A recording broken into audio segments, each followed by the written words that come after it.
When I first became interested in street art and graffiti in the late 80s, Keith Haring's work was some of the work that stood out to me.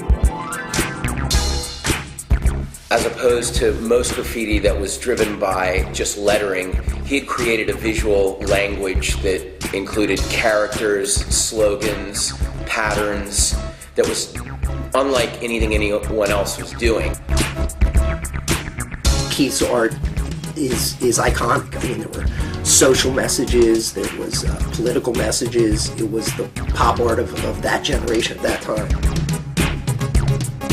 He has this history of being sort of a pioneer in the street art world. He even did paste ups like I do early on, but then went to doing chalk drawings in the subways with the black paper that was put all over all the old ads. He used that as almost like a black chalkboard and would draw characters on it. He not only found this circle of like-minded people, but as a gay man who had not been very comfortable in his small hometown, when he came to New York, it was really just, like an explosion of being able to be true to himself and true to his own identity.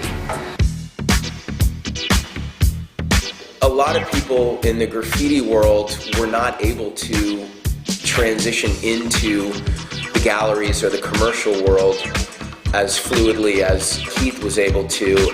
Keith knew everybody in New York back in the day. You look at old motorcycle jackets that were signed by Keith and Basquiat and Madonna. He was tagging different people's clothing and things like that. He started to do art shows. Later on, he did collaborations with fashion people, did some commercial work, did some album covers, did a lot of work that was based on social commentary about issues like AIDS and nuclear proliferation and the crack epidemic. Some of it, is simple drawings, but they're so powerful and so effective.